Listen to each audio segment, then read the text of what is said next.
J'ai ici avec moi parmi les smartphones les plus puissants de 2022. J'ai un Asus Zenfone 9, l'iPhone 14 Pro et j'ai le Galaxy S22. Mais comme vous pouvez le voir, il m'en reste un. Et c'est sûrement une marque que vous ne connaissez pas puisqu'il s'agit du iQOO 11. Si vous ne connaissez pas, c'est normal puisque c'est une marque qui n'existe pas par chez nous.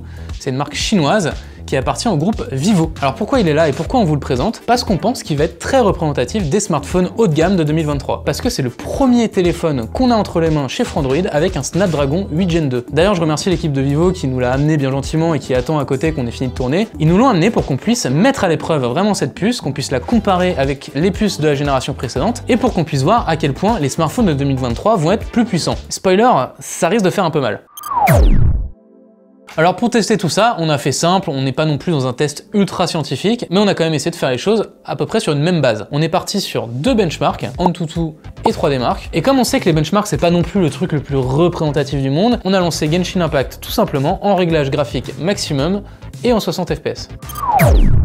Alors sur Antutu, c'est pas compliqué. Dès le début, on remarque qu'il y en a un qui part devant les autres, c'est l'iPhone. Là, franchement, c'est vraiment l'optimisation qui parle. On sent qu'on est sur un système qui tourne bien, qui sait où il va. Et juste derrière, on avait le Asus et le iQOO qui étaient à peu près kiff-kiff. Par contre, ce qui nous a vraiment sauté aux yeux sur ce test, c'est que le S22, avec son Exynos 2200, il avait vraiment du mal. C'est rare que sur les benchmarks on remarque ça, mais là vraiment ça saccadait, il avait du mal visuellement, on voyait qu'il y avait quelque chose qui n'allait pas, et à tel point qu'il prenait carrément du retard sur les autres et qu'on a dû l'attendre à la fin quoi. Ce qui est intéressant de relever avec ça, c'est qu'on est quasiment sûr que cette année les Galaxy S23 passeront sur Snapdragon 8 Gen 2, donc la même puce que l'iQOO, et donc on peut espérer un vrai gain de performance là-dessus, et on pourra mesurer ça dès qu'on pourra le tester. Même si l'iPhone termine en premier le test, c'est pas pour ça qu'il va être premier, parce qu'en fait le test mesure plein de choses, plein de métriques différentes, et on constate, c'est pas une grande surprise, que l'iQOO termine loin devant ses petits camarades. On constate quand même qu'il y a un gros écart qui commence à s'installer avec l'iPhone, alors qu'on a tous un peu dans nos têtes un iPhone surpuissant.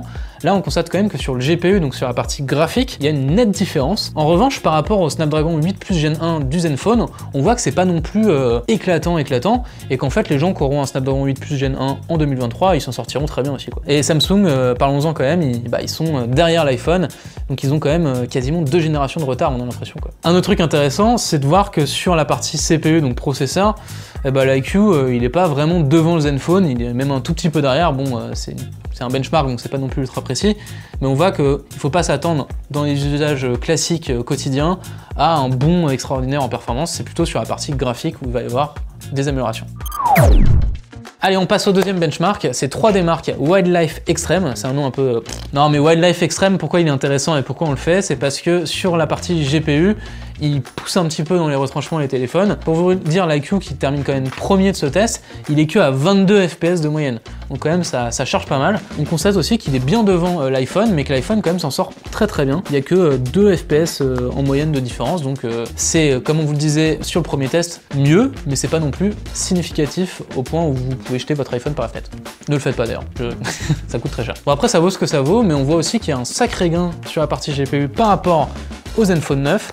Il lui met quand même presque 1000 points dans la vue et 6 fps. Alors ça paraît pas énorme 6 fps comme ça, mais on part quand même de 16 pour aller à 22. Donc si on fait le pourcentage, c'est quand même une augmentation qui est assez importante et ça risque d'être significatif en jeu, en particulier dans les années à venir. C'est-à-dire que quand les smartphones vont commencer à vieillir, et ben on verra quand même une sacrée différence sur le long terme. Bon, et le Exynos, on va peut-être pas tirer sur l'ambiance non plus, mais tout ce qu'on peut dire, c'est qu'il est quand même bien derrière les autres et vivement le Snapdragon 8 Gen 2.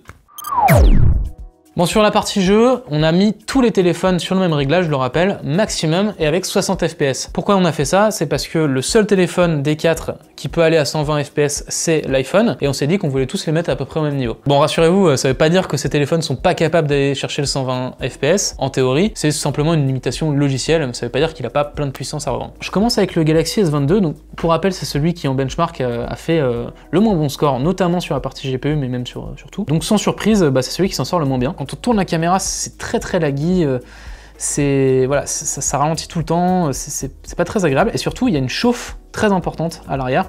Bon là c'est dû aussi au système de refroidissement qui est pas optimal sur le S22. Ceci étant, on arrive quand même à jouer, peut-être qu'en baissant un petit peu les paramètres graphiques, on arriverait quand même à s'en sortir. C'est pas non plus la pire puce du marché, mais sur du haut de gamme, c'est quand même un peu à la traîne sur les autres. Bon, je vais peut-être pas partir tout de suite sur le iQOO, on va se le garder à la fin, vu que c'est celui qu'on teste aujourd'hui. On va passer sur l'iPhone. Alors l'iPhone, c'était le deuxième dans nos benchmarks, donc on s'attend à quelque chose d'extrêmement qualitatif, et franchement, quand on a joué tout à l'heure, et là quand je le tiens entre les mains, c'est vraiment un plaisir quoi. On sent que c'est très bien optimisé, c'est super fluide, il y a un confort en fait fait général quand on joue, qui est vraiment au rendez-vous et c'est très plaisant. Et puis bon, par-dessus ça, il faut quand même dire que par rapport au Snapdragon 8 Gen 1 début 2022, bah l'iPhone il a quand même cet avantage de ne pas chauffer énormément. Et ça c'est quand même très intéressant. Tout n'est pas parfait sur l'iPhone, sinon vous allez m'assassiner. Il faut quand même rappeler qu'il y a un énorme poinçon sur la gauche qui gêne un petit peu quand même mon jeu, il faut le dire. Et puis je trouve qu'en préhension, voilà, les gros capteurs derrière là, c'est quand même pas ce qu'il y a de mieux. Voilà, c'était juste pour lui trouver un petit défaut et pas dire que tout était parfait sur un iPhone parce qu'on est quand même chez Android.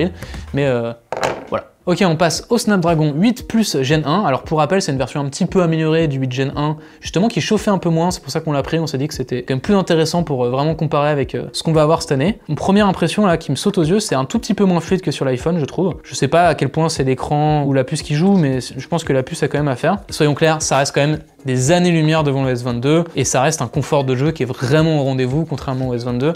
Là, on sent que c'est un téléphone avec lequel on peut jouer largement. Il est derrière l'iPhone, mais il est quand même pas non plus très loin. On est même plus proche de l'iPhone que du S22, très largement, je vous rassure. Et le dernier, celui qui nous intéresse aujourd'hui, c'est évidemment l'iQOO avec son Snapdragon 8 Gen 2. Pour rappel, on devrait le trouver dans tous les smartphones haut de gamme l'année prochaine, globalement, y compris dans les S23 si tout se passe bien. Et bah écoutez, c'est, je trouve, très fluide, ça fonctionne très bien, il y a un bon confort de jeu, ça ne chauffe pas du tout à l'arrière, donc ça augure du bon pour les téléphones de 2023. Alors sur la fluidité à proprement parler, c'est un peu difficile de dire s'il est devant ou derrière l'iPhone. J'ai l'impression qu'il est un petit peu derrière, mais attendez, on va checker ça en direct. Non, franchement, les deux sont très proches, ça paraît kiff-kiff quand même, non? Franchement, l'iQOO, il est ultra réactif, enfin, genre... Il y a une réactivité assez énorme, qu'il n'y a peut-être pas du côté de l'iPhone. Hein.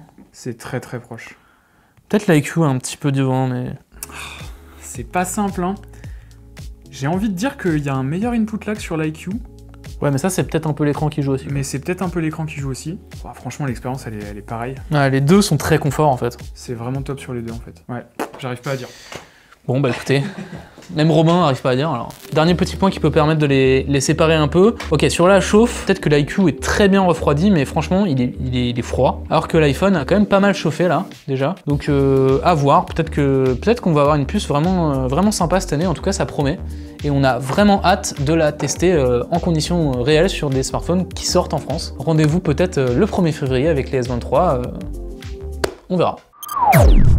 Alors vous allez me dire, bravo pour cette vidéo, la puce de 2023 est plus puissante que celle de 2022.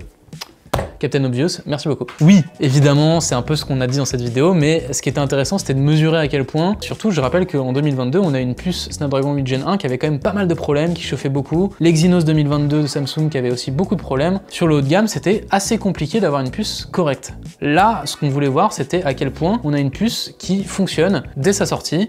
Et franchement, c'est le premier téléphone vraiment qu'on a entre les mains avec. Et on est plutôt impressionné et franchement, bah écoutez, rassuré même, je dirais. Un truc qui va vraiment faire plaisir, c'est que l'année dernière, il y a plusieurs téléphones haut de gamme qui sont sortis, dont le S22, dont le Xiaomi 12 avec son Snapdragon 8 Gen 1. C'était des bons téléphones, mais il y avait ce point noir qui était la puce, qui avait des problèmes de chauffe, d'optimisation, etc. Et on était obligé vraiment d'être assez critique sur des téléphones qui, au-delà de ça, étaient pas mauvais. Donc là, on espère vraiment cette année d'avoir une meilleure année sur le haut de gamme, d'avoir des téléphones plus clean grâce à une puce plus propre. Sur Samsung en particulier, c'était vraiment rageant parce qu'on sait que c'est des téléphones qui sont très populaires, que beaucoup de gens vont acheter un peu les yeux fermés. Et nous, on était là à se dire, bah oui, ils sont très bien. En photo, c'est vraiment encore une référence. Le S22 Ultra, il a gagné notre compare aux photos, donc il n'y a pas de souci. Mais il y avait ce gros problème de la puce et c'était juste pas au niveau du haut de gamme, tout simplement. On attend juste mieux à ce prix-là et on espère qu'en 2023, ce sera réglé. Un autre truc que je trouve intéressant, c'est qu'on a l'impression que la course à la puissance, vous savez, d'aller chercher des x2, etc., c'est un peu terminé. Là, on entre peut-être dans quelque chose d'un peu plus de l'ordre de l'optimisation. Alors oui, il y a un peu plus de puissance, mais la puce, elle a l'air quand même de mieux gérer la chauffe, d'être un peu plus économe. Et bah ça, il me semble que ça va dans la bonne direction, parce qu'en fait, on a suffisamment de puissance dans les téléphones, on n'a pas vraiment besoin de plus. Par contre, on a vraiment besoin de téléphones qui tiennent en autonomie et qui ne chauffent pas trop. Voilà, bah écoutez, c'était une vidéo un tout petit peu différente de d'habitude. On est allé chercher un format un peu différent. N'hésitez pas à nous dire ce que vous en avez pensé.